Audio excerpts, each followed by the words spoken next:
हाय दोस्तों, नमस्कार। स्वागत है आपका कनास फार्मिंग यूट्यूब चैनल पे।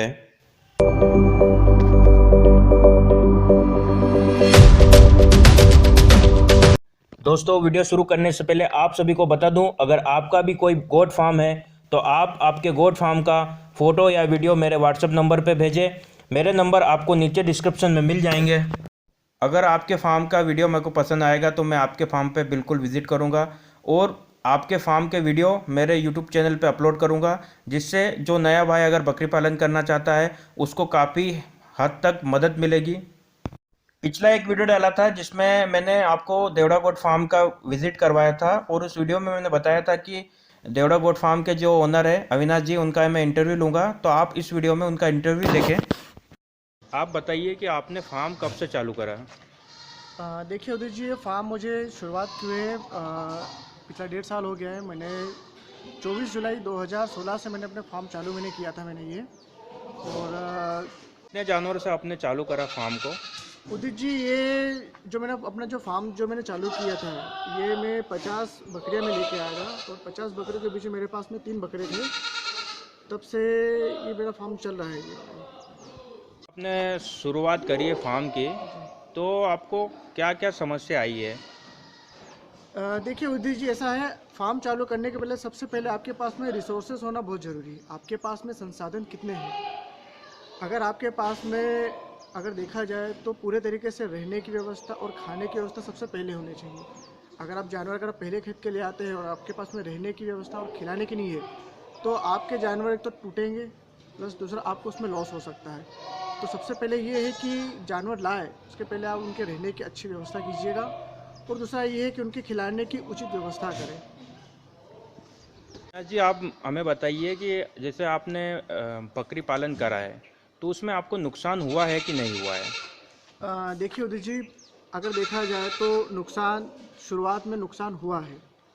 नुकसान सबसे ज़्यादा देखा जाए तो हमारे इसमें सब बच्चों को नुकसान हुआ है। छोटे बच्चे जो 1 दिन से लगाकर 1 महीने तक के बच्चे थे, उनको सबसे नुकसान हुआ। और वो नुकसान की वजह ये थे कि बच्चों को निमोनिया हो गया था। पिछले साल मेरे 25 बच्चे, देखा जाए 25 बच्चे के आसपास जिनकी मौत हुई थी। उनका कारण यही था कि उनका उचित समय पर हम इलाज नहीं कर पाते। बस नुकसान यही था। उन मौतों से हमको कुछ सीखने को भी मिला है। और अगर आज देखा जाए तो आज मेरे एक भी बच्चे का मेरा नुकसान नहीं हुआ है। तो जैसे कि आपने बताया कि आपने जब शुरुआत करी फार्म की तो आपको नुकसान हुआ, तो इस कंडीशन में आपने क्या करा और क्या सोचा कि फार्म बंद करना देना चाहिए या नहीं करना चाहिए?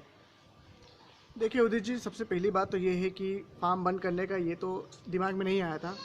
जब आप कुछ करने के लिए आप जब प्रेरित होते हैं आप, तो फिर आप उसके पीछे हटना वो अच्छी बात नहीं है। पहली चीज़ ये है कि नुकसान हुआ, पर वो नुकसान क्यों हुआ, सबसे पहले हमने उस चीज़ के बारे में हमने जानकारी निकाली। दूसरी बात ये है कि बच्चों का हम इलाज हम सही तरीके से क्यों नहीं कर पाए। उसका एक बहुत बड़ा रीज़न था कि सही तरीके से उसका प्रशिक्षण, उसके पूरी तरीके से उसकी जानकारी जो मेरे पास में नहीं थी। देन कुछ समय बाद फिर हमने उस चीज़ की हमने प्रशिक्षण लिया। और फिर वही वाला जो प्रशिक्षण था वो हमने हमारे बच्चों और बकरियों के ऊपर हमने उस चीज़ को हमने आजमाया। और उसका रिज़ल्ट आप देख सकते हैं आप कि आज मेरे पास में 100 बकरियाँ तो अभी फ़िलहाल कुल में है भी। और मैंने 200 नग के आसपास टोटल मैंने सेल कर दिए हैं।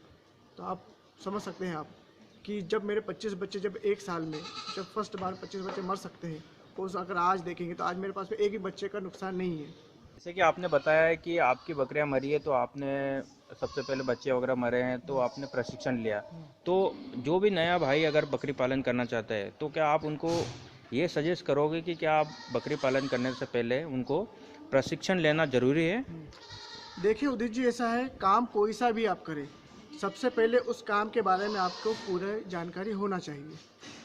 काम छोटा हो या बड़ा हो, जानकारी पूरी होनी चाहिए। अगर आप बकरी पाल रहे तो बकरी के बारे में आप उसकी पूरी प्रवृत्ति के बारे में आप उसको जानिए कि बकरी कैसे रहती है, उसका नेचर कैसा है।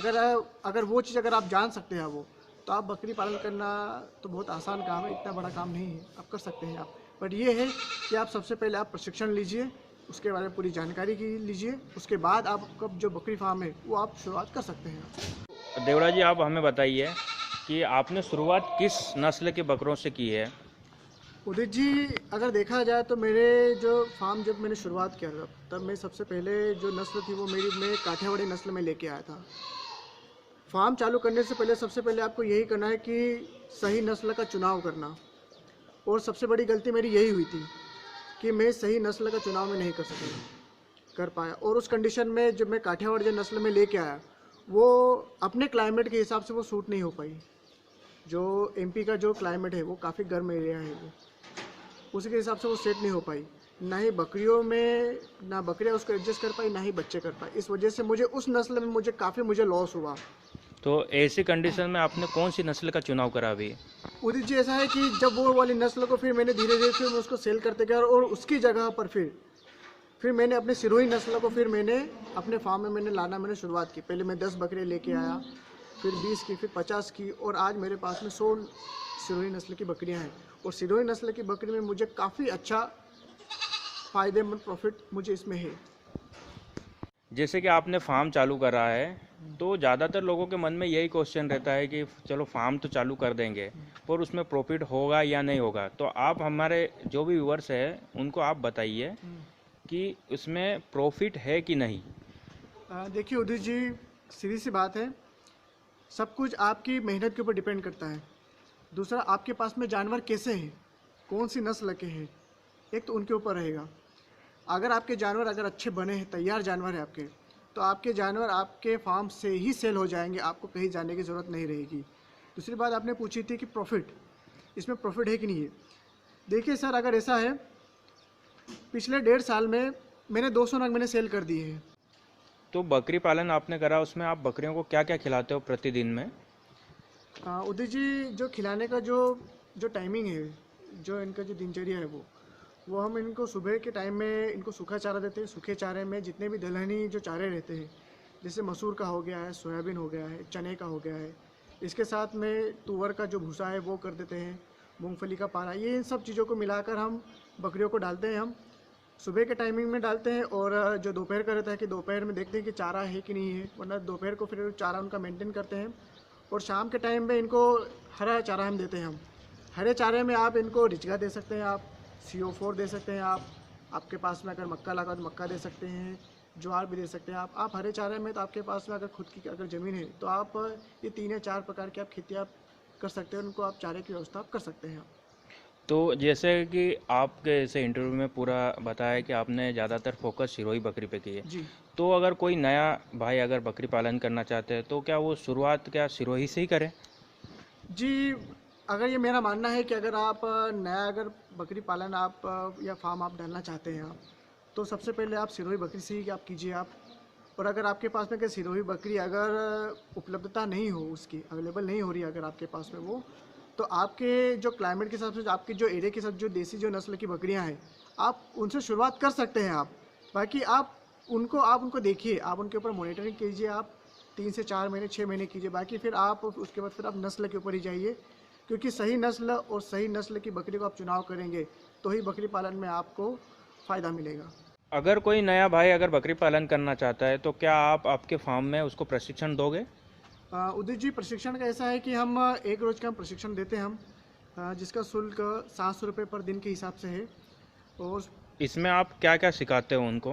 प्रशिक्षण में आपको बकरी पालन कैसे करना, कौन सी बकरियों का चुनाव करना, और उसके बाद में बकरियों को क्या खिलाना, कोई कितने प्रकार के टीके लगाना, बच्चों की देखरेख कैसे करना, गाभिन बकरियों की कैसे देखरेख करना, इन चीज़ों के ऊपर हमारा ज़्यादा फोकस रहता है। और हम वही चीज़ें हम अपने जो प्रशिक्षण लेने वाले जो व्यक्ति रहते हैं, हम उनको हम बताते हैं। तो इसमें आप क्या मार्केटिंग भी सिखाते हो उसको कि कहाँ पे सेल करना, ये सारी चीज़ें भी सिखाते हो क्या? जी, मार्केटिंग का तो ऐसा है कि बकरा अपने आप में एक मार्केट है। अगर आपके पास में अगर अच्छी नस्ल के बकरे हैं, अच्छे जानवर हैं आपके पास में, तो आपको कहीं जाने की ज़रूरत नहीं है। आपका जो कस्टमर है वो आपके खुद आपके घर पे आके आपका बकरा या आपकी बकरी आपका खरीद लेगा। चलो, काफ़ी अच्छा लगा देवड़ा जी आपसे मिलके, और आपका फार्म भी काफ़ी सुंदर है। उम्मीद कर बहुत बहुत धन्यवाद उदित जी, आपने जो मेरा इंटरव्यू लिया। और मैं बहुत बहुत thanks Kansas farming YouTube channel के लिए करता हूँ कि वो आए मेरे फार्म पर और उन्होंने फार्म मेरा विज़िट किया, और फार्म के बारे में आप लोगों से मेरी जो फार्म की जो जानकारी वो शेयर करी। बहुत बहुत धन्यवाद।